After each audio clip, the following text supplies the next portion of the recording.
¿Qué habría pasado si un pequeño y olvidado península no hubiera estado atrapado entre dos gigantes de Asia Oriental?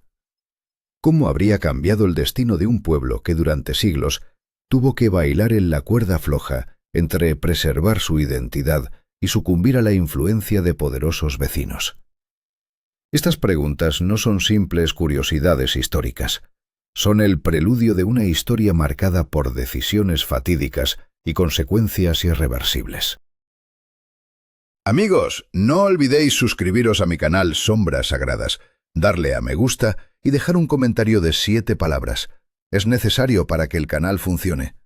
Compartid este vídeo con otros si lo consideráis importante. Gracias.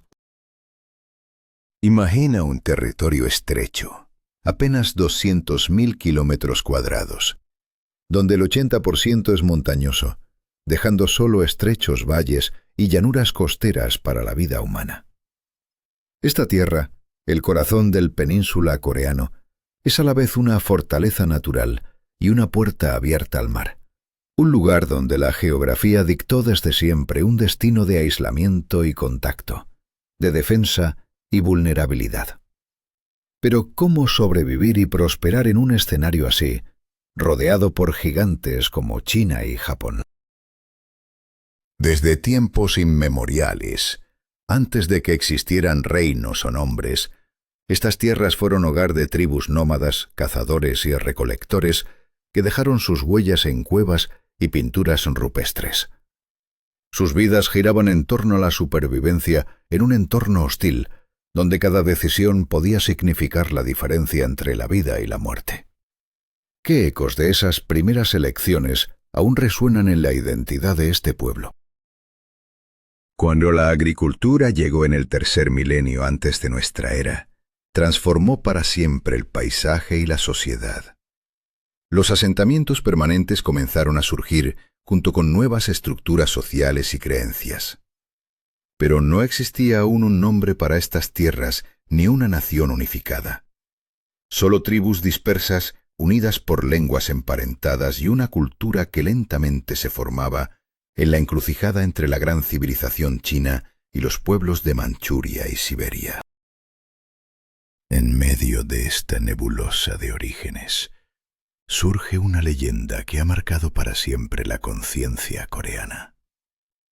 La historia de Tangun, el semidios nacido del cielo, y una osa transformada en mujer tras un ayuno de 21 días en una cueva. En el año 2333 antes de nuestra era, según la tradición, Tangun fundó el primer reino, Gojoseon. Aunque los historiadores modernos lo consideran mito, esta narrativa revela un profundo sentido de identidad y conexión divina con la naturaleza. ¿Qué poder tiene una leyenda para moldear el destino de un pueblo? Cuando separamos el mito de la historia, los primeros registros fiables de estados en el península coreano datan del primer milenio antes de nuestra era. Aquí comienza la historia real, una historia de decisiones cruciales y de la constante sombra de China, un vecino que fue protector, amenaza y modelo cultural a la vez. En el siglo VII antes de nuestra era, existió un estado llamado Choson, no confundir con la dinastía posterior del mismo nombre, que se extendía por lo que hoy es Corea del Norte y Manchuria. Los habitantes de este Choson cultivaban la tierra y criaban ganado, pero su destino estaba marcado por la presión constante de imperios mayores. Cada elección política, cada alianza, cada resistencia fue un paso en un camino que llevaría siglos de lucha por la supervivencia y la identidad. ¿Cómo pudo un pueblo tan pequeño resistir el embate de gigantes milenarios? Este es el relato de un península dividido, de un pueblo que creó uno de los alfabetos más perfectos del mundo, pero que durante largo tiempo consideró el idioma extranjero como símbolo de prestigio. Es la historia de un reino antiguo, unido por tradiciones comunes, que terminó fragmentado en dos mundos opuestos, separados no solo por una frontera, sino por visiones irreconciliables del futuro. Hoy, después de 3000 años de historia, La nación coreana sigue siendo un testimonio vivo de decisiones que cambiaron el curso del mundo. Desde los mitos fundacionales hasta las tragedias modernas, esta es una historia de lucha constante, de renacimiento cultural y tecnológico, y de la tragedia de la división. Si quieres seguir explorando esta fascinante historia de coraje y destino, suscríbete a Sombras Sagradas y acompáñanos en el próximo capítulo de esta épica saga. El pasado de Corea aún tiene mucho que revelar, y cada secreto descubierto nos acerca más a entender cómo las decisiones de ayer moldean el mundo de hoy. ¿Qué ocurre cuando una civilización conoce el poder de la metalurgia y la influencia de un imperio gigantesco a su puerta? ¿Cómo cambia el destino de un pueblo cuando su mundo se sacude por decisiones que no pueden ser revertidas? En el año 108 antes de nuestra era, ocurrió algo que marcó para siempre la historia del pueblo coreano. La poderosa dinastía Han de China lanzó su conquista sobre el antiguo reino de Joseon, estableciendo sus comandancias militares en el corazón del península coreana. Fue la primera invasión directa y brutal de la autoridad china, cuyo impacto resonó por siglos en el desarrollo cultural y político de Corea. ¿Qué significa someterse a una fuerza tan dominante? Durante cerca de 4 siglos, estas comandancias se convirtieron en centros neurálgicos donde se impuso la avanzada cultura china. La filosofía confuciana, el budismo, sistemas de gobierno organizados y técnicas artesanales refinadas. Los coreanos tuvieron que adoptar la escritura china para plasmar su propio idioma, un desafío monumental debido a las profundas diferencias lingüísticas que los separaban. Pero, ¿cómo reaccionaron los coreanos cuando la presencia china comenzó a desvanecerse? Aún después de la retirada de los invasores, la élite local siguió considerando la cultura china como el máximo ideal de civilización, un legado que marcaría sus decisiones y estructuras sociales. Sin embargo, en el sur del península surgían fuerzas nuevas, indómitas, con sus propias ambiciones. Estas fuerzas fueron los llamados Samhan, los 3 Han, Mahan, Chinhan y Pyonhan. No eran estados consolidados, sino confederaciones de tribus con líderes y tradiciones diversas, sin fronteras definidas ni poder centralizado, aunque ya mostraban signos de estratificación social y prácticas religiosas. Aquí comenzaba el pulso que llevaría a la gran era de los 3 reinos. Conforme la influencia china se debilitaba hacia el norte, estas tribus del sur se consolidaban, dando nacimiento a 3 estados poderosos en los primeros siglos de la era común: Goguryeo en el norte, Baekje en el suroeste y Silla en el sureste. No surgieron simultáneamente, pero para el siglo IV, cada uno había establecido una monarquía hereditaria, una burocracia sólida y una sociedad jerarquizada. Goguryeo, fundado en el año 37 antes de nuestra era y con sede primero en Kunusan y luego en Pyongyang, se convirtió en el más grande y beligerante de los estados coreanos. Era una tierra marcada por la influencia china, pero también por una feroz voluntad de independencia, una balanza que pendía sobre decisiones que definirían su destino. Este reino se volvió un bastión militar, una aristocracia guerrera que entrenaba sin descanso a sus jóvenes en la equitación, el tiro con arco y el combate cuerpo a cuerpo. Cada habilidad era vital no solo para defender sus tierras, sino para liderar campañas bélicas constantes contra vecinos y enemigos.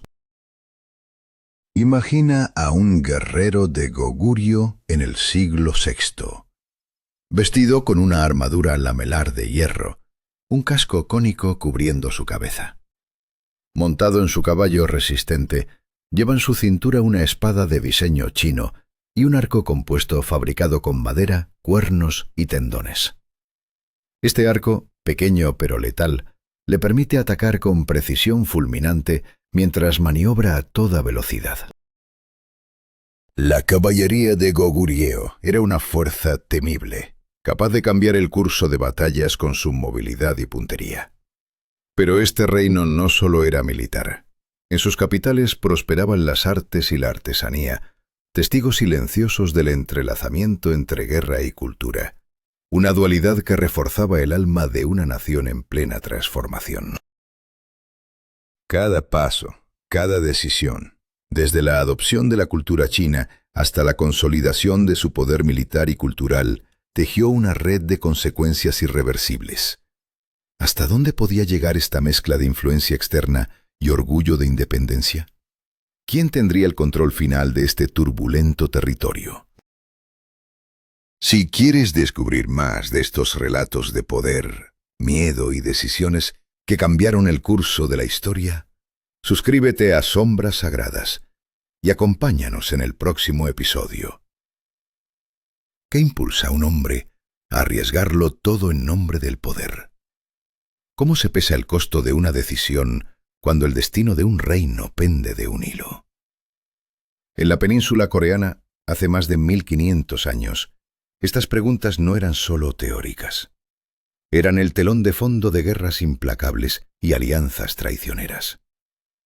Aquí, en la encrucijada de civilizaciones, se escribía una historia de decisiones irreversibles que definirían el futuro de toda una región.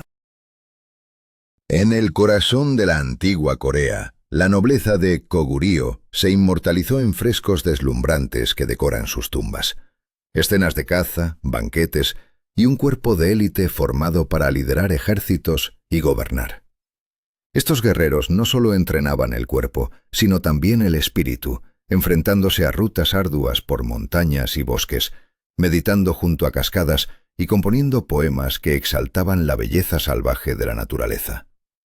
Sin embargo, ¿qué sombras escondía esta preparación para la guerra? La capital de Silla, Kumsong, hoy conocida como Gyeongju, no era simplemente una ciudad amurallada con palacios y templos budistas en su centro. Era un símbolo del poder en ascenso. Su observatorio astronómico, Cheomsondae, construido en el año 634 y aún en pie hoy, revela el nivel avanzado de ciencia y conocimiento de este reino.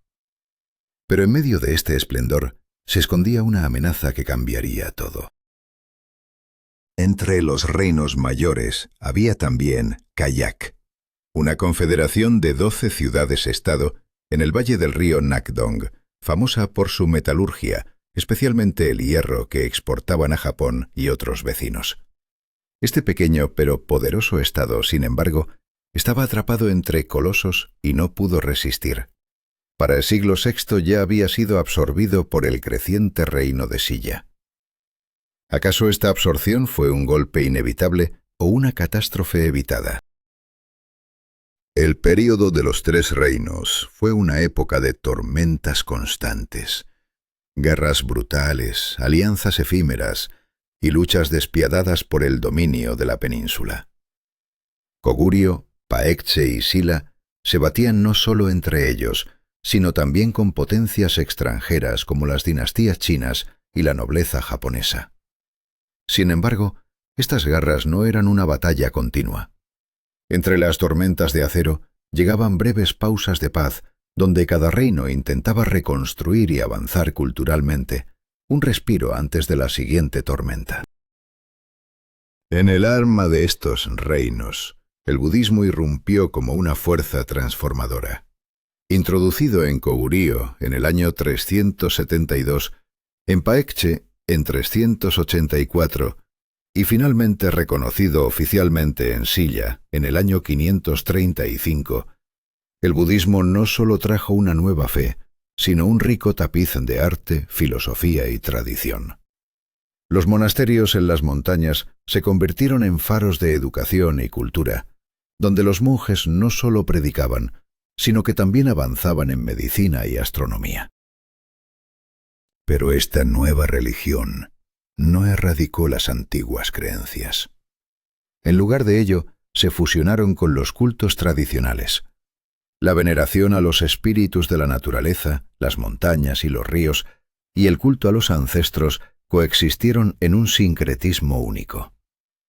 Esta mezcla reflejaba la capacidad de la cultura coreana para absorber influencias externas sin perder su identidad. Sin embargo, esta complejidad espiritual también ocultaba tensiones que podían estallar en conflictos profundos. Hacia el comienzo del siglo VII, un nuevo giro del destino sacudió la península. Koguryo, que durante siglos había resistido las invasiones chinas, enfrentó ahora al poderoso imperio Tang unido bajo el emperador Taizong. En el año 648, el emperador lideró una enorme fuerza en una invasión sin precedentes. Aunque la campaña terminó en fracaso para los chinos, la fuerza de Koguryo quedó profundamente debilitada. Mientras tanto, en el sur, Silla, siempre eclipsado por sus vecinos más poderosos, comenzó a emerger con fuerza bajo los reyes Muyol y Munmu. Sus reformas reforzaron la autoridad central y la capacidad militar del reino, preparando el terreno para un cambio decisivo. Este resurgimiento no fue casual. Fue el resultado de decisiones estratégicas audaces y alianzas inesperadas. La alianza entre Silla y el imperio Tang de China fue la clave para doblegar a sus rivales. En el año 661, las fuerzas combinadas de Silla y Tang infligieron una derrota aplastante a Koguryo y Paekche. Este golpe no solo alteró el equilibrio de poder, sino que selló el destino de los tres reinos, marcando el comienzo del fin de una era y el nacimiento de una nueva Corea unificada. ¿Pero a qué precio? Cada decisión tomada en este tiempo fue una apuesta, a veces desesperada, un juego con el fuego donde los vencedores y vencidos pagaban el precio de sus elecciones. La historia de los tres reinos es un relato de ambición y miedo, de alianzas frágiles y traiciones profundas, de una cultura que supo transformar la adversidad en identidad. Una historia que no termina con la unificación, sino que sigue viva en cada piedra, en cada poema, en cada sombra sagrada de esta tierra antigua. No olvides seguir explorando estas sombras con Sombras Sagradas, donde cada historia revela el eco de decisiones que moldearon el destino de civilizaciones. ¿Qué destino aguarda un reino cuando su último monarca es desterrado y jamás regresa? ¿Cómo se siente el miedo ante la pérdida definitiva de la independencia? El último rey de Pekche, Uija, fue capturado y desterrado a China, donde murió en el exilio, dejando atrás un reino ya condenado. Sin embargo, hasta el año 663, los partidarios de la independencia Pekche, impulsados por los japoneses, intentaron resistir desesperadamente, pero el fin era inevitable. Pekche desapareció como estado soberano. ¿Qué vendría después? El siguiente objetivo de los aliados era Koguryo, el poderoso reino del norte que aún mantenía su orgullo y ferocidad. A pesar del heroico liderazgo del general Jeongeon-ge-samun y luego de sus hijos tras su muerte, las fuerzas Koguryo estaban al borde de la extinción. La batalla final se libró en el año 668, cuando la capital Pyongyang sucumbió ante el implacable ejército combinado de Tang y Silla. Con la caída de Pyongyang, el antiguo reino desapareció para siempre. Pero ¿sería este el fin del control chino en la península? Parecía que China establecería una autoridad directa sobre toda la península coreana, como en la era de los comandantes Han. Sin embargo, Silla, que había alcanzado su objetivo de eliminar a sus rivales, volteó inmediatamente sus armas contra sus antiguos aliados.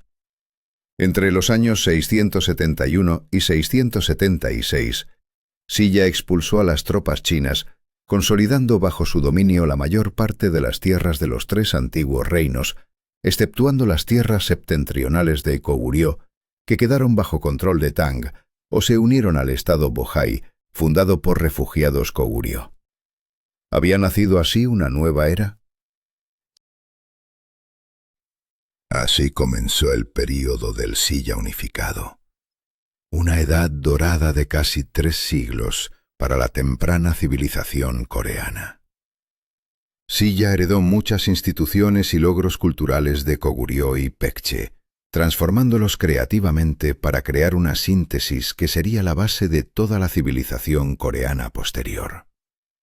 Pero esta unificación no fue solo triunfo y esplendor. El poder centralizado de Silla, modelado según el sistema burocrático chino, ocultaba profundas tensiones. Silla se dividió en 9 provincias, cada una subdividida en unidades administrativas menores. El gobierno, encabezado por un rey, consistía en varios consejos y 6 ministerios encargados de diferentes áreas del Estado. No obstante, a diferencia de China, donde cualquiera que aprobara los exámenes estatales podía ascender en la jerarquía, en Silla el acceso al poder estaba estrictamente limitado por un sistema de rangos hereditarios. Solo la aristocracia de hueso verdadero, los Qingl, podían aspirar al trono. Como los 6 cabezas o yuktufum, daban derecho a ocupar altos cargos gubernamentales, pero esta rígida estructura, aunque brindó estabilidad, fue también semilla de conflicto interno. El talento de individuos de clases inferiores se veía reprimido, bloqueando su desarrollo político y social. ¿Hasta qué punto este sistema era sostenible ante los cambios que se avecinaban? La economía unificada de Silla se basaba principalmente en la agricultura, con el arroz irrigado como cultivo central. Los campesinos trabajaban tierras estatales o de la aristocracia, pagando impuestos en grano y tejidos. Pero no solo la agricultura prosperaba, la artesanía y el comercio marino florecían. Los mercaderes sillanos mantenían vibrantes relaciones con China y Japón, exportando oro, plata, mujeres, seda y trayendo a cambio lujos, libros y artefactos culturales. En pleno apogeo, la capital Silla, Gyeongju, era una de las ciudades más grandes y ricas del mundo. Viajeros chinos la describían con asombro. Las casas tan juntas que sus techos parecían escamas de pez, y las banderas en palacios y templos ondeando como nubes en el cielo. Estas palabras no son solo leyendas. Las excavaciones arqueológicas revelan palacios, templos, lagos artificiales y jardines que atestiguan un nivel impresionante de urbanización y maestría arquitectónica. El símbolo máximo del poder y esplendor cultural de Silla unificado fue el complejo templo Bulguksa, el templo de la tierra de Buda, construido a mediados del siglo VIII. Este prodigio arquitectónico, con varias salas unidas elegantemente, representaba la ambición y la devoción de un reino que había superado el caos y la guerra para alcanzar una era de oro. Pero, ¿a qué precio? La historia de Silla es un recordatorio perpetuo de decisiones irrevocables, de miedos humanos enfrentados y de consecuencias que marcaron para siempre el destino de una nación.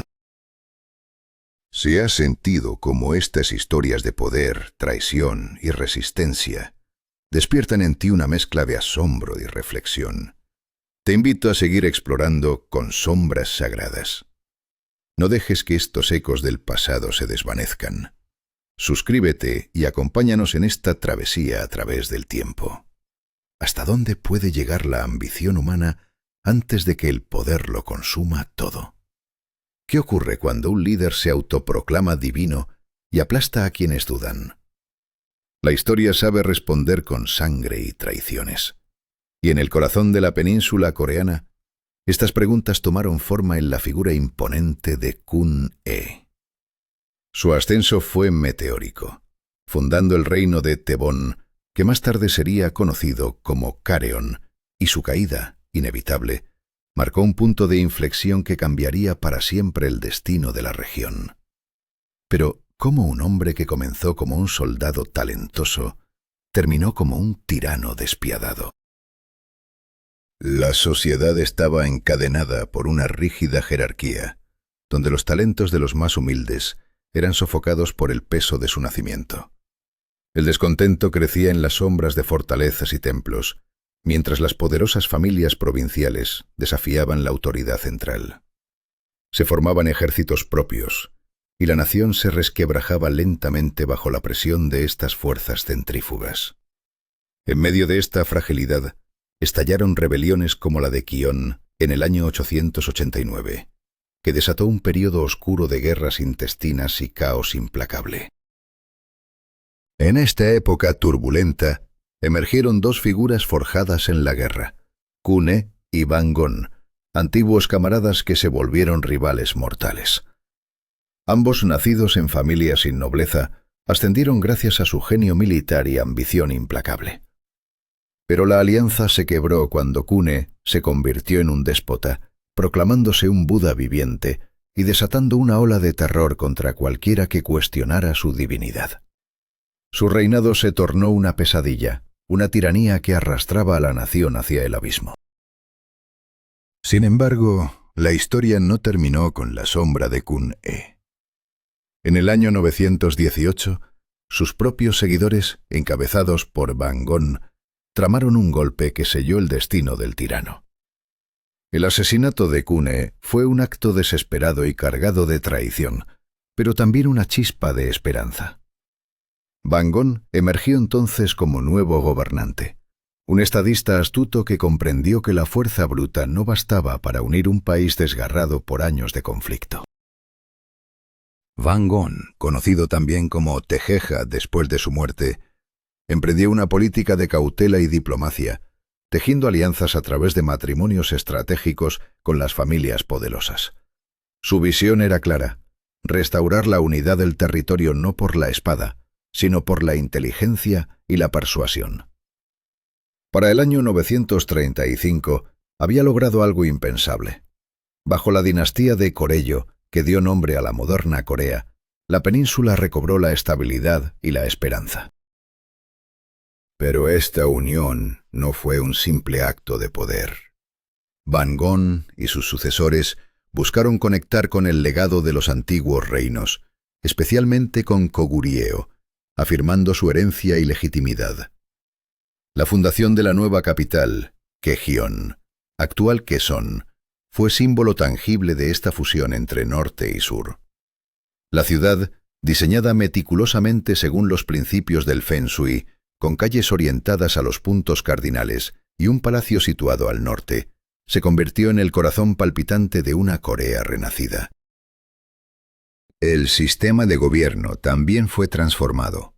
La obsoleta jerarquía de rangos basada en la sangre fue abolida, en teoría abriendo las puertas a una mayor meritocracia. Se instauró un riguroso sistema de exámenes estatales importado de China que prometía que cualquier hombre libre podría acceder a cargos públicos si superaba las pruebas sobre textos confucianos, historia y poesía. Sin embargo, la realidad distaba mucho de esa promesa ideal. Solo los hijos de las familias adineradas tenían acceso a la educación necesaria para prepararse, limitando de nuevo la movilidad social.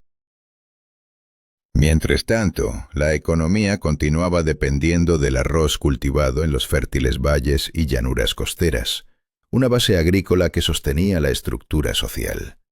Los campesinos trabajaban con dedicación, aunque a menudo bajo la carga de los impuestos y la presión de los terratenientes. La estabilidad política todavía pendía de un hilo, y cada decisión tomada por el nuevo gobierno podía significar la consolidación del reino o su caída en el caos de las guerras civiles. ¿Podría la diplomacia y la tradición resguardar a Goryeo de nuevas tormentas? ¿O serían las raíces profundas del conflicto social y la ambición personal las que, inevitablemente, volverían a desgarrar la nación? La historia de Bangon y sus contemporáneos no es sólo una crónica de poder y conquista, sino la lucha perenne entre el temor humano, las decisiones irrevocables y las consecuencias que marcan el destino de generaciones enteras. Si esta historia te ha atrapado, suscríbete a Sombras Sagradas y acompáñanos a descubrir los secretos y enigmas que forjaron las civilizaciones del pasado. Aquí, los ecos de antaño cobran vida y cada relato es una ventana al alma humana, llena de luces y sombras. ¿Qué precio pagaron los campesinos de Corea al entregar sus tierras y cosechas a la nobleza y a los monasterios budistas? ¿Cómo una sociedad entera se vio atrapada en una red de obligaciones y tributos que marcaron su destino? En Corea, la tierra no era solo un recurso, sino un instrumento de poder y control, donde la mayoría trabajaba para otros entregando gran parte de su producción en impuestos y rentas. Esta realidad sembró la semilla de tensiones que se extenderían como una sombra oscura sobre el reino. Pero Corea no era solo tierra y tributos. Su economía vibraba con la fuerza de la artesanía y el comercio. Los maestros ceramistas alcanzaron la perfección en el arte del celadón, una porcelana cubierta por un esmalte verde pálido que parecía capturar la luz del amanecer tras la lluvia. Añadían polvo de jade claro a la mezcla, creando un tono único, tan delicado que los contemporáneos lo comparaban con el cielo antes del alba. Esta belleza no solo conquistó Corea, sino que fascinó a China y Japón, elevando el prestigio del reino en el escenario internacional. Sin embargo, esta gloria escondía un equilibrio frágil, amenazado por fuerzas que pronto se desatarían. En el corazón de Corea, la invención de la impresión con bloques de madera transformó la difusión del conocimiento. Desde el siglo XI se produjeron libros en masa, principalmente textos budistas, gracias a la resistencia y durabilidad de un papel especial hecho de fibras de morera. En el año 1234 se completó la monumental Tripitaka coreana, un compendio de escrituras budistas talladas en 81.000 bloques de madera que perduran hasta hoy como un tesoro nacional. Este logro tecnológico y espiritual simbolizaba el poder y la devoción del reino, pero también despertaba envidias y conflictos que se gestaban en las sombras. Las relaciones exteriores de Corea eran un delicado juego de poder y sumisión. Formalmente el reino reconocía la soberanía del emperador chino, enviando misiones con tributos de oro, mujeres, pieles de tigre y otros bienes valiosos. A cambio, los comerciantes coreanos accedían a los mercados chinos y la aristocracia obtenía lujos y arte de la gran potencia. Pero esta dependencia no era sin riesgos. Cada envío era una apuesta que podía sellar el destino del reino, atrapado entre la diplomacia y la humillación. Al otro lado del mar, la amenaza era aún más directa y violenta. Los piratas japoneses, conocidos como wako, asolaban las costas coreanas, saqueando aldeas y capturando a sus habitantes. Para defenderse, Corea construyó una red de fortalezas y puestos de vigilancia, además de una flota naval dedicada exclusivamente a la protección marítima. Esta constante tensión mantenía al reino en un estado de alerta perpetua, donde cada decisión podía significar la diferencia entre la supervivencia y la destrucción. En el alma de Corea, el budismo no era solo una religión, sino una fuerza política y social. Los monasterios poseían vastas tierras exentas de impuestos y gozaban de privilegios que les daban un poder inmenso.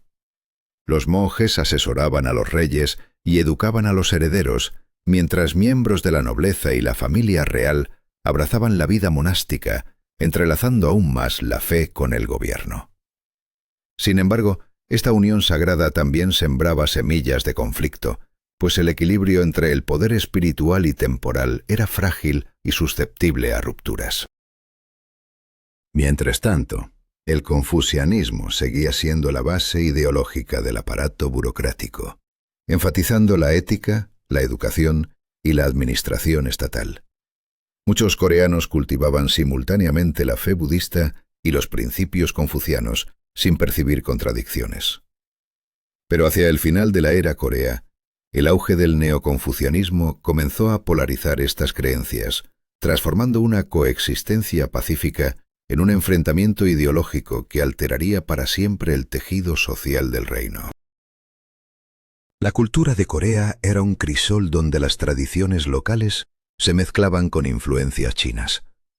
La literatura se escribía principalmente en chino clásico, siguiendo modelos y normas estéticas importadas, mientras que la literatura popular, transmitida oralmente en coreano, apenas se registraba debido a la dificultad de adaptar los caracteres chinos a su fonética.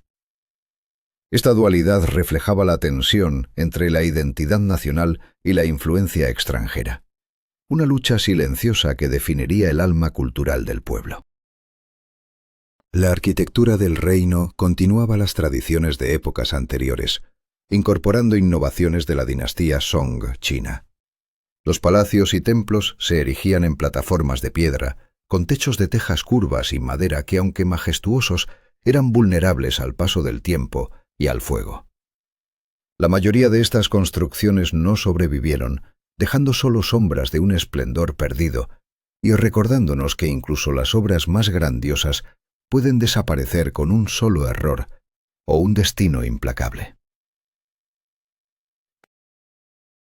Fue la dependencia de poderes externos, la lucha constante contra invasores o la compleja relación entre religión y política lo que selló el destino de Corea.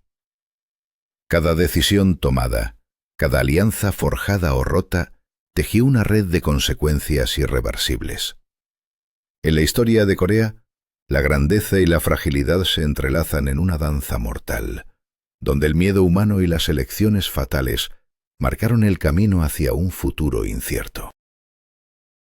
Si quieres descubrir más sobre las sombras que moldearon la historia, suscríbete a Sombras Sagradas y acompáñanos en este viaje a través del tiempo y el destino. ¿Cómo pudo un reino aparentemente estable enfrentar su propia destrucción bajo el peso de guerras interminables y calamidades devastadoras? La dinastía coreana de Goryeo, asentada en una tierra moldeada por montañas y ríos, parecía invulnerable hasta el inicio del siglo XIII. Sin embargo, esa estabilidad era solo un espejismo en la tormenta que se avecinaba. El diseño de la capital no fue casual. Una amplia avenida conectaba las puertas del sur, Namdaemun, con el Palacio Gyeongbok, también conocido como el Palacio de la Felicidad Radiante. Esta arteria simbolizaba el orden y la armonía que debía regir la nación, pero bajo la superficie se gestaban decisiones que alterarían el destino de todo un pueblo. ¿Podría un sistema riguroso, basado en principios filosóficos, resistir la presión de tiempos convulsos? En el corazón de Joseon, la estructura del poder descansaba sobre bases neoconfucianas estrictas.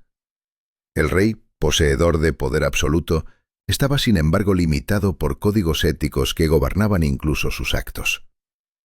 3 altos funcionarios y 6 ministerios vigilaban la administración: finanzas, justicia, ritos, militares, obras públicas y funcionarios. Pero, ¿qué ocurre cuando la ética se convierte en una trampa invisible? Las verdaderas guardianas del orden eran las 3 cancillerías: la estatal, la de inspección y la de censura. Estas instituciones tenían la audacia de vigilar y censurar incluso al monarca, creando un delicado equilibrio entre autoridad y control. Así nació un sistema de frenos y contrapesos que, sin embargo, amenazaba con alentar la parálisis y la desconfianza interna, mientras las sombras del futuro se cernían. Pero el neoconfucianismo de Joseon no era un mero eco de la antigua doctrina china. Inspirado en el filósofo Xu Xi del siglo XII, mezclaba la ética confuciana con el misticismo taoísta y la lógica budista, exaltando la educación y la perfección personal. Sin embargo, esta síntesis no solo definió la moral, sino también una rígida jerarquía social que aplastaba a quienes no encajaban en ella.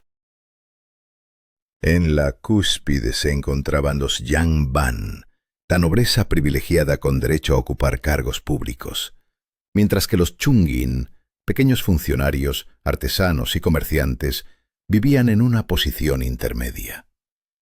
Abajo, en la base, los Chonmin, considerados personas despreciables, esclavos, sirvientes, actores y oficios despreciados como carniceros y curtidores, sufrían la exclusión y humillación social. ¿Era posible sostener un reino sobre un abismo de injusticia?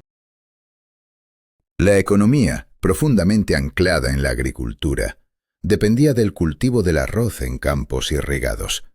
Campesinos labraban sus propias parcelas y las tierras del Estado o de los Yangban, entregando grandes porciones de su cosecha en forma de impuestos y rentas. La artesanía y el comercio, aunque presentes, eran vistos con recelo dentro de una ideología que consideraba sospechosa la acumulación de riqueza y el comercio activo.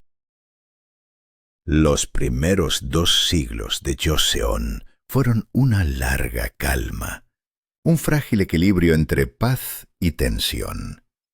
Corea mantenía relaciones amistosas con la dinastía China Ming, aceptando su soberanía a cambio de protección y acceso a su cultura y tecnología. Pero al otro lado, las costas coreanas sufrían constantes ataques de piratas japoneses, enemistad que nunca permitió un respiro ni garantizó seguridad total. En medio de este tumulto, surgió una luz de progreso que cambiaría para siempre la historia. La creación del Hangul en 1443 por orden del rey Sejong el Grande. Hasta entonces, solo la élite podía acceder a la cultura escrita usando caracteres chinos complejos. Hangul fue diseñado para ser accesible y lógico, con cada letra representando la forma de los órganos del habla al emitir sonidos específicos. El símbolo de la boca para la letra M. La unión de caracteres en bloques silábicos. Todo estaba pensado para derribar las barreras del conocimiento y abrir la puerta a la educación masiva. Pero este avance, tan revolucionario, también encendió temores en una estructura social que aún temía el cambio y el poder del pueblo alfabetizado. ¿Era Hangul una esperanza o una amenaza?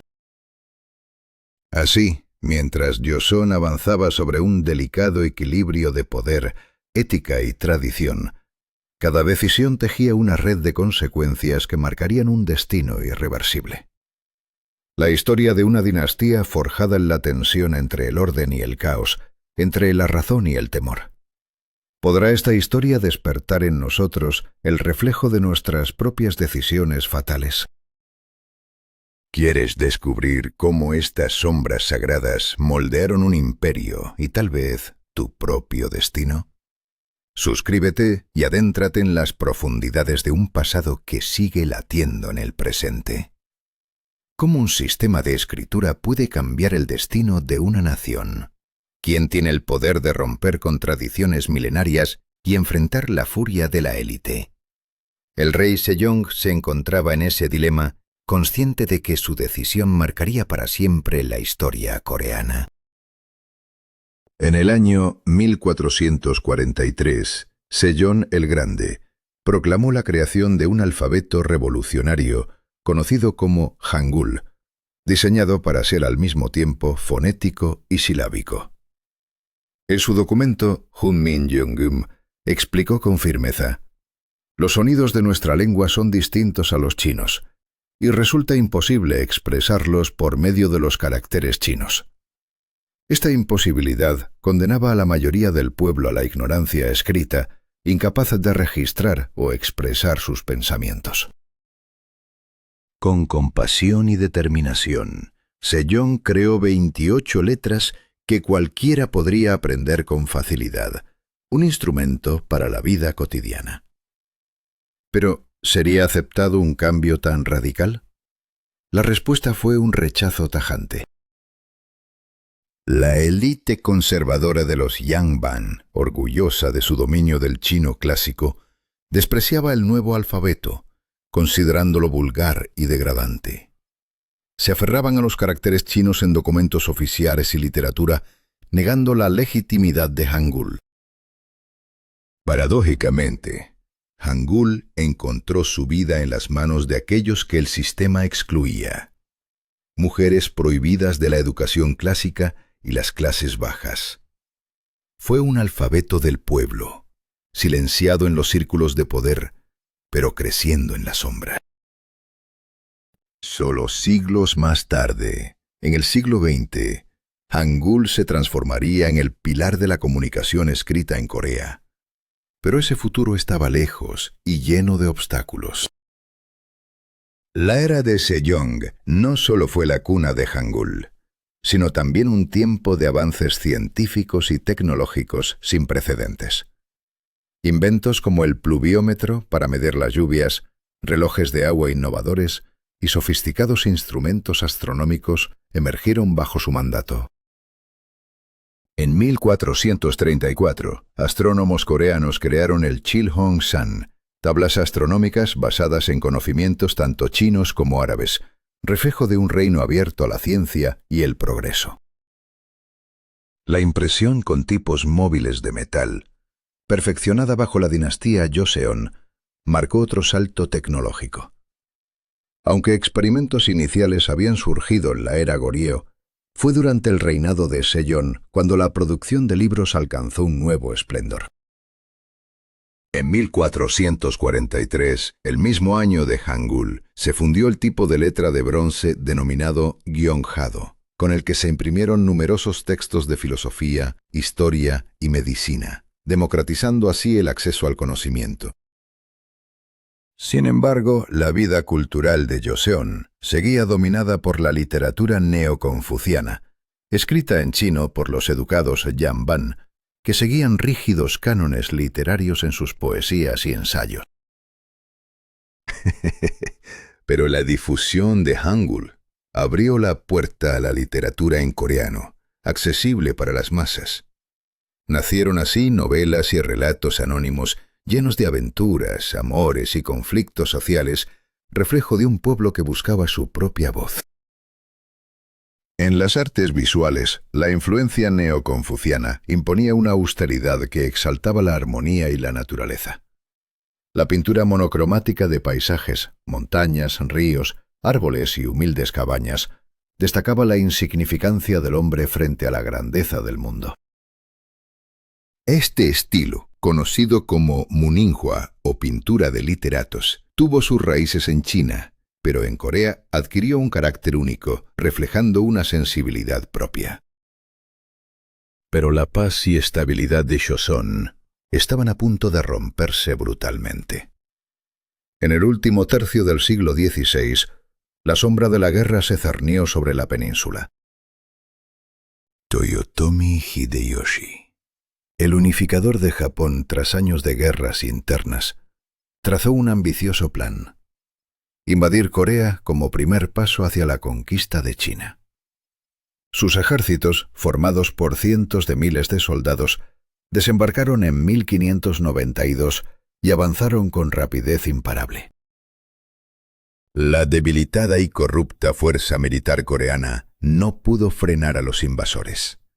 En cuestión de semanas, los japoneses tomaron Seúl y la mayoría del territorio, sembrando el caos y el terror.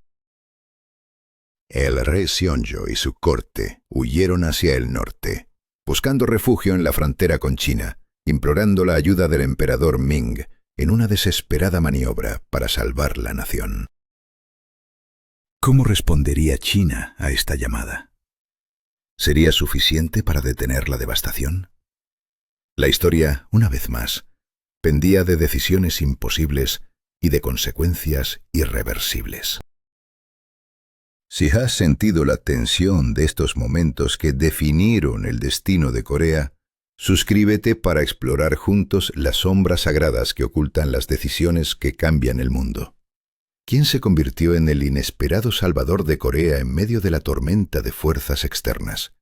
¿Y cómo una nación, orgullosa de sus tradiciones, resistió ante la presión implacable de Occidente y sus vecinos poderosos?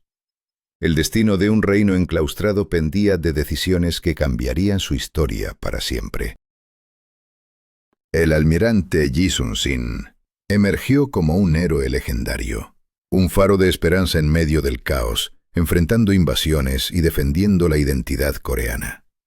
Sin embargo, no solo los campos de batalla definieron el destino de Corea. En las sombras, los Sirhak, pensadores progresistas, desafiaban el statu quo, abrazando la singularidad cultural coreana y rechazando el rígido neoconfucianismo que admiraba ciegamente a China. Esta rebelión intelectual usaba el Hangul y promovía una literatura que despertaba el orgullo nacional. Pero, ¿podría la tradición y la innovación coexistir bajo la creciente amenaza externa? En los siglos XVIII y XIX, Corea permanecía como un reino ermitaño, cerrando sus puertas al mundo más allá de China y ocasionalmente Japón. Los extranjeros, ya fueran misioneros o comerciantes europeos, eran expulsados o incluso ejecutados. Esta política de aislamiento no era casualidad. Nacía del amargo recuerdo de invasiones pasadas y del conservadurismo confuciano que gobernaba la élite. Pero ¿podría este aislamiento proteger realmente a Corea o solo sellaría su destino frente a fuerzas implacables? La presión del mundo exterior se intensificaba con una fuerza imparable. Occidente, tras abrir China y Japón, dirigía su mirada hacia el península coreana. En 1866, el intento del barco mercante estadounidense General Sherman de penetrar por el río Taedong terminó en una tragedia. El barco fue incendiado y su tripulación masacrada. Este acto fue la chispa que encendió la expedición punitiva estadounidense de 1871. La tormenta internacional se cerraba sobre Corea, mientras en su interior estallaba una lucha feroz entre modernizadores y defensores del aislamiento. El regente Taewang-gun, de la dinastía Joseon, intentó maniobrar entre las aguas turbulentas, promoviendo reformas limitadas para fortalecer el poder central y el ejército. Sin embargo, su miedo a los cambios radicales y a abrir el país a los extranjeros mantenía la tensión al límite. Cada paso hacia la modernidad amenazaba con una traición a la tradición, pero resistirse podría condenar a Corea a la impotencia. ¿Cuál sería el precio de no elegir? El punto de quiebre llegó en 1876, con la imposición del Tratado Kanagawa, profundamente desigual, que obligó a Corea a abrir puertos al comercio japonés y a renunciar a su dependencia de China. En rápida sucesión, tratados similares fueron firmados con Estados Unidos, Gran Bretaña, Alemania, Rusia y otras potencias occidentales. La apertura trajo una sacudida brutal. Las artesanías tradicionales sucumbían ante la avalancha de productos industriales extranjeros, mientras comerciantes y misioneros penetraban en territorios hasta entonces vetados. Nuevas ideas como el cristianismo, el darwinismo social y el liberalismo se infiltraban en la sociedad coreana, resquebrajando sus cimientos. Surgieron movimientos nacionalistas y reformistas que veían en la modernización la única salvación para preservar la independencia frente a la agresión extranjera. En 1882, un grupo de oficiales y funcionarios progresistas, liderados por Kim Ok-kyun, intentó un golpe de Estado para instaurar un gobierno reformista pro-occidental. Pero la embestida fue aplastada con ayuda de tropas chinas y sus líderes huyeron hacia Japón, dejando al país al borde de la fractura. El escenario coreano se convirtió en un tablero de ajedrez para China, Japón y Rusia, cada uno luchando por el control estratégico del península. China, el tradicional protector, aferraba su influencia apoyando a los conservadores del palacio. Japón, con su vertiginosa modernización tras la restauración Meiji, respaldaba a los reformadores y expandía su presencia económica y militar. Rusia, ambiciosa en el lejano oriente, buscaba dominar las regiones fronterizas con su primorie. Esta confrontación inevitable se encaminaba hacia un conflicto decisivo. La Guerra Sino-Japonesa de 1894 a 1895 estalló con furia. Japón, con su poderío renovado, aplastó a China y a través del Tratado de Shimonoseki forzó el reconocimiento de la total independencia coreana. Pero esta independencia era solo una ilusión. Corea se convertía en el objeto codiciado de potencias que no vacilarían en decidir su destino. ¿Cómo resistiría un reino desgarrado entre fuerzas titánicas? Cada decisión tomada, cada tratado firmado, cada batalla librada, tejía una red implacable de consecuencias que Corea no podía deshacer. La historia de este reino no era solo política o geografía. Era la dolorosa lucha humana entre el miedo, la esperanza y la irreversible elección de un camino bajo la sombra de la niebla del destino. La historia continúa y la pregunta persiste. ¿Podrá Corea mantener su alma frente a las tormentas que amenazan con arrastrarla? Sus líderes, sus pueblos, sus tradiciones. Todos enfrentan una encrucijada donde cada movimiento puede ser el último.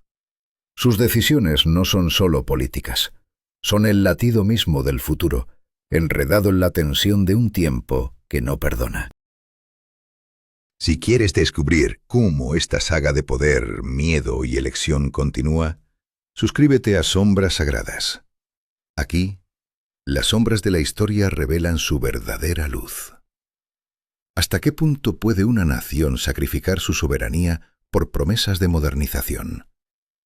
La derrota de China en la guerra con Japón marcó un giro decisivo, el fin de su dominio tradicional y el ascenso implacable de Japón en Asia. En esa encrucijada, China cedió Taiwán y la península de Liaodong, pero bajo la presión intensa de Rusia, Alemania y Francia, Japón tuvo que devolver Liaodong, una humillación que encendió la furia nacional en Tokio y sembró la semilla de un resentimiento profundo. Este choque de voluntades tensó los nervios en una región ya al borde del estallido. Mientras tanto, en Corea, el terremoto político y social sacudía sus cimientos. Tras la guerra, se implementaron las reformas Cabo, una serie de cambios radicales: abolición del sistema de clases, prohibición de la esclavitud, reorganización del gobierno al estilo occidental y una educación modernizada impuesta por fuerzas extranjeras. Estas reformas, lejos de traer paz, incrementaron la tensión interna. Los conservadores resistían con uñas y dientes, mientras el pueblo sufría las consecuencias económicas y el peso de la injerencia extranjera. El país se encontraba atrapado en una tormenta de cambios forzados y descontento creciente.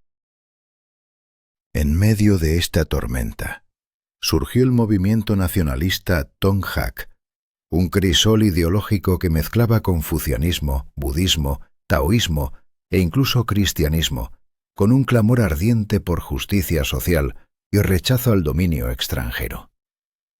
El levantamiento cristiano Tonghak en 1894 no solo desafiaba a los corruptos funcionarios coreanos, sino que también lanzaba un grito desesperado contra la influencia extranjera que devoraba la soberanía nacional.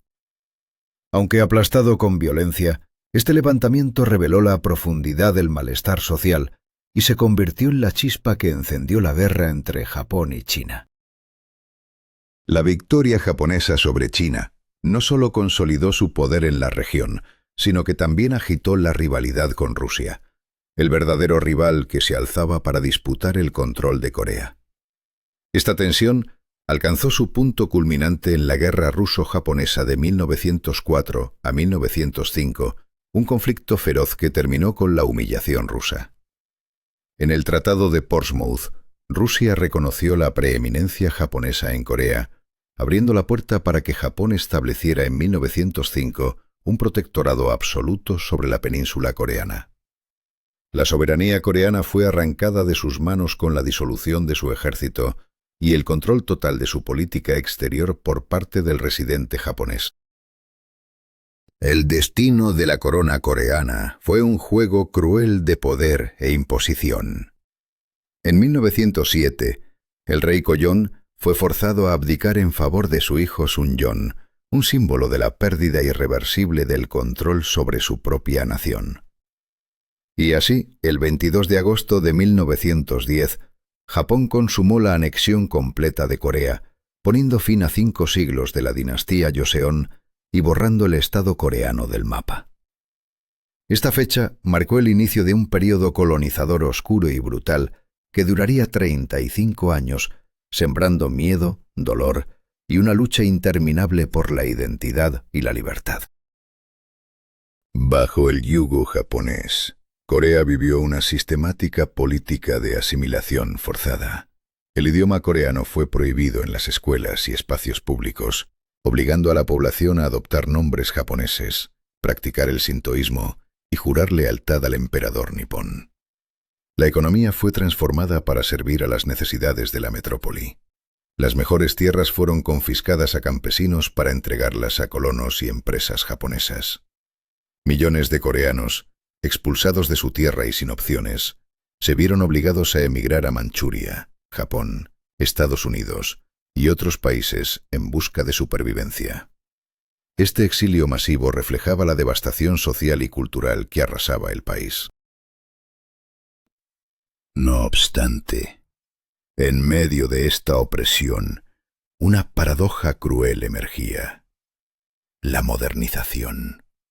Japón impulsó la construcción de ferrocarriles, fábricas, centrales eléctricas y edificios modernos, además de desarrollar un sistema educativo que, aunque diseñado para la japonización, introdujo estructuras industriales y tecnológicas avanzadas.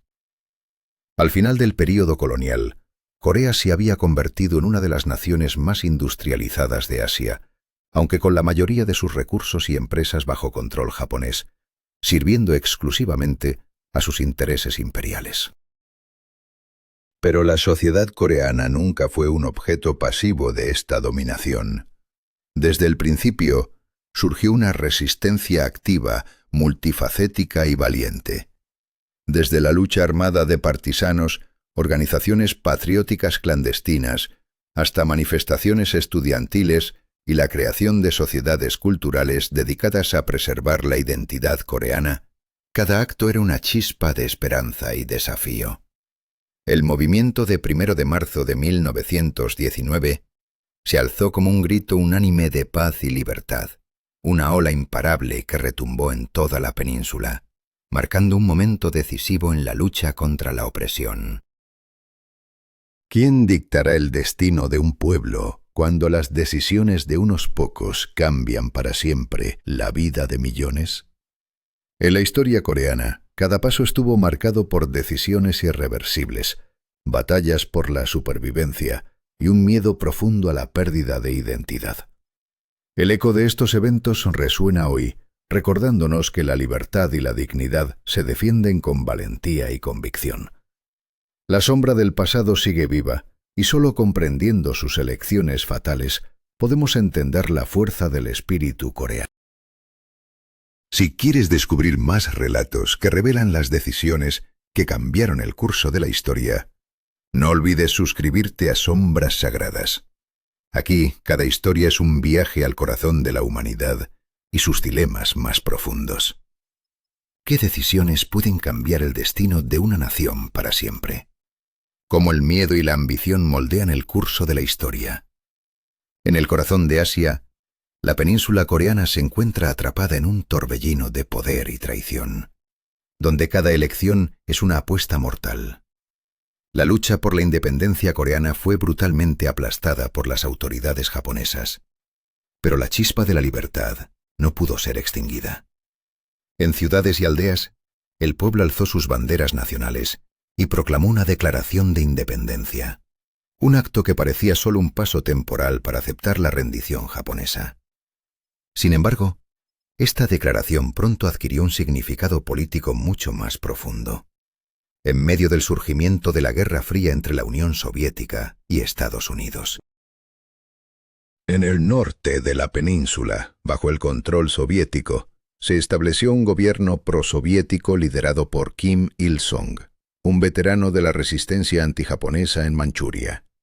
Mientras tanto, en el sur, las fuerzas de ocupación estadounidenses respaldaron a Syngman Rhee, líder del gobierno provisional en el exilio con estrechos vínculos con Washington. Intentos desesperados por unificar Corea en un solo gobierno durante 1946 y 1947 fracasaron rotundamente, atrapados en el fuego cruzado de ideologías opuestas y la creciente rivalidad entre las superpotencias. La península se dividió, no solo en territorio, sino en destino. En 1948 nacieron dos estados rivales: la República de Corea, con Seúl como capital, y la República Popular Democrática de Corea, con Pyongyang como centro de poder. Cada uno reclamaba ser el único gobierno legítimo de toda Corea, negando la existencia del otro. Esta división sembró la semilla de una confrontación inevitable que estalló en la Guerra de Corea entre 1950 y 1953, uno de los conflictos más sangrientos del siglo XX. El 25 de junio de 1950, las tropas norcoreanas cruzaron el paralelo 38, lanzando un ataque fulminante hacia el sur. En pocas semanas, casi toda la península cayó bajo su control, excepto un pequeño enclave alrededor del puerto de Pusan, al sureste. La comunidad internacional reaccionó con rapidez. El Consejo de Seguridad de la ONU, aprovechando la ausencia de la Unión Soviética, que boicoteaba la sesión en protesta por la exclusión de China comunista, autorizó el envío de fuerzas internacionales bajo mando estadounidense para detener la agresión norcoreana. En septiembre de 1950, las fuerzas de la ONU desembarcaron en Incheon, detrás de las líneas enemigas, cambiando radicalmente el curso de la guerra. Para octubre, habían avanzado hasta casi toda Corea del Norte, llegando a la frontera china en el río Yalu. Pero entonces, la guerra tomó un giro inesperado y aterrador. China intervino con cientos de miles de voluntarios populares, usando su superioridad numérica para empujar a las fuerzas de la ONU hacia el sur. Para comienzos de 1951, el frente se estabilizó aproximadamente a lo largo del paralelo 38, donde permanecería hasta el armisticio de 1953. La tragedia humana fue inmensa. Alrededor de 3 millones de muertos, en su mayoría civiles, ciudades y aldeas arrasadas, infraestructuras destruidas, familias separadas por una línea de demarcación que se convirtió en una de las fronteras más fortificadas y vigiladas del mundo. La guerra no solo devastó vidas, sino que profundizó la división ideológica y política que aún persiste en la península. Tras el conflicto, ambos estados tomaron caminos radicalmente distintos. Bajo el mando de Kim Il-sung, Corea del Norte se transformó en un estado socialista al estilo estalinista, con una economía planificada, agricultura colectivizada y un culto a la personalidad del líder. En los años 60 se formuló la ideología Juche, enfatizando la autosuficiencia y la independencia nacional, un mensaje que resonó con fuerza en un país aislado y vigilado. Económicamente, Corea del Norte prosperó inicialmente, apoyada por la Unión Soviética, China y otras naciones socialistas. Se construyó un complejo militar industrial poderoso, se desarrolló la industria pesada y se llevaron a cabo grandes proyectos de infraestructura. Pero la bonanza no duró para siempre. En los años 70, el crecimiento comenzó a desacelerarse y el colapso de la Unión Soviética en 1991 cortó de raíz la ayuda económica vital. Así, la península coreana quedó marcada por decisiones irrevocables, por miedos que moldearon destinos y por un conflicto que aún no encuentra fin. ¿Podrá alguna vez la historia revertir estos caminos? ¿O están condenados a vivir bajo la sombra de sus propias elecciones? La historia de Corea es un recordatorio brutal de cómo las decisiones humanas pueden encender fuegos que arden durante generaciones. Si quieres descubrir más historias intensas y reveladoras, suscríbete a Sombras Sagradas y acompáñanos en este viaje por los rincones más oscuros y fascinantes de la historia. ¿Qué sucede cuando un país queda atrapado en un ciclo de decisiones imposibles, donde cada paso adelante implica sacrificar algo irremediable? ¿Cómo cambia el destino cuando una herencia política se convierte en una cadena que ata a generaciones? En 1994, tras la muerte de Kim Il-sung, la maquinaria del poder norcoreano no se detuvo, simplemente cambió de manos. Su hijo, Kim Jong-il, heredó no solo la corona, sino también el peso de un sistema cerrado y una economía en ruinas. Esta transición marcó el inicio de una época oscura, donde el aislamiento, la censura férrea y la represión se convirtieron en la norma. ¿Qué consecuencias tendría para la nación y su gente? El régimen norcoreano consolidó su control con una regla casi dinástica, que pasó a su nieto Kim Jong-un después de 2011. Un encierro absoluto en un mundo que cambia vertiginosamente afuera. Ciudadanos con movilidad restringida, contacto humano limitado y un muro invisible que separaba su realidad de la globalización. Mientras tanto, al sur, la historia tomaba un rumbo distinto pero igualmente dramático. Tras la devastación de la Guerra de Corea, Corea del Sur quedó bajo el puño de regímenes autoritarios, empezando por el presidente Syngman Rhee, pero fue el golpe militar de 1961 el que marcó el verdadero punto de inflexión. El general Park Chung-hee ascendió al poder en un golpe que aplastó la oposición y estableció un régimen férreo y represivo. Pero detrás de esa mano de hierro, el país emprendió una transformación sin precedentes. De una economía agrícola y pobre, Corea del Sur comenzó a forjar su milagro industrial con un capitalismo guiado por el Estado, apoyando conglomerados gigantescos, los chaebols. La fabricación de textiles, juguetes y productos básicos dio paso a la producción de automóviles, electrónica avanzada y finalmente biotecnología y telecomunicaciones. Sin embargo, esta prosperidad económica ocultaba una verdad inquietante. El control absoluto y la represión política seguían siendo la moneda corriente. La tensión crecía bajo la superficie. Movimientos estudiantiles, huelgas obreras, grupos de activistas religiosos y ciudadanos comunes reclamaban democracia y libertad. La muerte de Park en 1979 abrió una nueva etapa, pero no una de paz. El general Chun Do-hwan tomó el mando y respondió con brutalidad impensable al levantamiento en Gwangju en mayo de 1980, donde cientos, quizás miles de manifestantes fueron asesinados.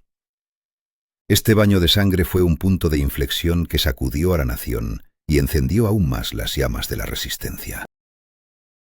En 1987, la presión imparable de las protestas forzó al régimen a aceptar elecciones presidenciales directas. Aunque el sucesor, Roh Tae-woo, también provenía del ejército, esta apertura fue el inicio del lento y doloroso camino hacia la democracia. Los presidentes civiles Kim Jong-san y Kim Dae-jung, representantes de la oposición democrática, tomaron el relevo en la década de los 90, consolidando un cambio histórico. Pero, ¿qué papel jugaría esta transformación en las relaciones con el norte? En un giro inesperado, Kim Dae-jung lanzó la política del calor del sol a finales de los 90, buscando tender puentes a través del diálogo, cooperación económica y contactos humanitarios con Corea del Norte. En junio del año 2001, el histórico primer cumbre intercoreana tuvo lugar cuando Kim Dae-jung se encontró con Kim Jong-il en Pyongyang. Este momento de esperanza le valió al surcoreano el Premio Nobel de la Paz. Sin embargo, la fragilidad de esta esperanza pronto quedó al desnudo, cuando un nuevo enemigo emergió: el programa nuclear norcoreano. El primer ensayo nuclear norcoreano en 2006 desató una crisis internacional sin precedentes. La política del diálogo se alternaba con periodos de confrontación directa, y cada paso hacia la reconciliación parecía encontrarse con un muro infranqueable. Mientras tanto, la brecha económica y tecnológica entre las dos Coreas se ensanchaba sin tregua. Para el año 2020, Corea del Sur se había convertido en una potencia económica global, líder en semiconductores, smartphones, automóviles y otras industrias de vanguardia. Pero, ¿qué destino aguardaba una península partida por decisiones imposibles y miedos humanos enterrados en siglos de historia? La historia de las dos Coreas es la historia de elecciones fatales y consecuencias inexorables. Dos caminos divergentes marcados por la lucha, el control, la esperanza y la traición. ¿Podrán algún día sus pueblos encontrar una nueva senda? Si quieres seguir explorando estas historias complejas y llenas de tensión, suscríbete a Sombras Sagradas y acompáñanos en el próximo capítulo de esta saga humana. ¿Puede una nación dividida definir su destino entre el miedo y el poder? ¿Qué precio está dispuesta a pagar por la supervivencia? Corea del Norte, aislada y empobrecida, concentra casi todos sus recursos en una carrera nuclear que desafía la estabilidad mundial, mientras su pueblo sufre en la sombra de un régimen implacable. La tensión crece, y el futuro pende de un hilo invisible, pero implacable. Al otro lado del paralelo, Corea del Sur emerge como un titán cultural y tecnológico, conquistando el mundo con su música, cine y moda. Empresas como Samsung, Hyundai y LG no solo producen tecnología, moldean el día a día de miles de millones. Pero este auge no es fruto del azar, sino el resultado de decisiones que marcaron un antes y un después en la historia. ¿Cómo se forjó este milagro en medio de adversidades constantes? La respuesta yace en la voluntad inflexible de un pueblo. La historia de Corea es un testimonio de resiliencia frente a lo irreversible. Guerras, dinastías caídas, imperios extranjeros, cada golpe parecía un final, pero siempre hubo un renacer. La cultura, esa llama tenue pero indomable, mantuvo viva la identidad coreana cuando todo parecía perdido.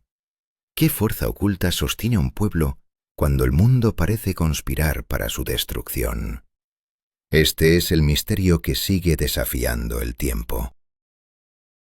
La división radical entre dos sistemas políticos opuestos no es solo una línea en el mapa, es una herida abierta, un choque de ideologías que condiciona cada decisión, cada movimiento. El desafío nuclear en la península es una bomba de tiempo que inquieta a toda la comunidad internacional, atrapada entre la esperanza y el temor. ¿Cuánto tiempo puede sostenerse este frágil equilibrio antes de que las consecuencias sean catastróficas? Mientras el sur enfrenta problemas de envejecimiento poblacional, desigualdad y una competencia feroz, el norte vive bajo un régimen de represión y pobreza que parece no conocer salida.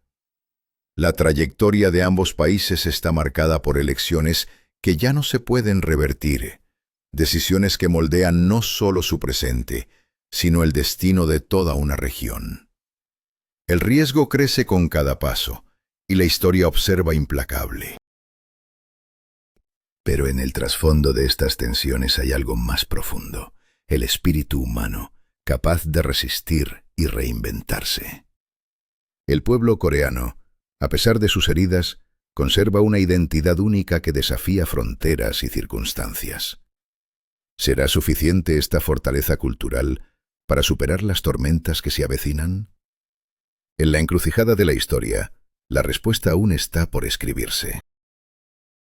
Corea nos recuerda que el destino no está escrito por la geografía ni el poder militar, sino por la tenacidad cultural, la adaptabilidad y el ingenio humano. Cada fracaso, cada victoria, cada sacrificio configura un legado que trasciende el tiempo y las fronteras. Este es el gran legado de un pueblo que, contra todo pronóstico, continúa avanzando entre sombras y luces, desafiando al destino mismo. Si quieres descubrir más secretos de decisiones fatídicas que cambiaron el mundo, suscríbete a Sombras Sagradas y acompáñanos en este viaje por las historias que aún laten en el pulso del tiempo. Cada elección tiene consecuencias y cada historia merece ser contada. ¿Estás listo para enfrentar la verdad detrás de lo inevitable?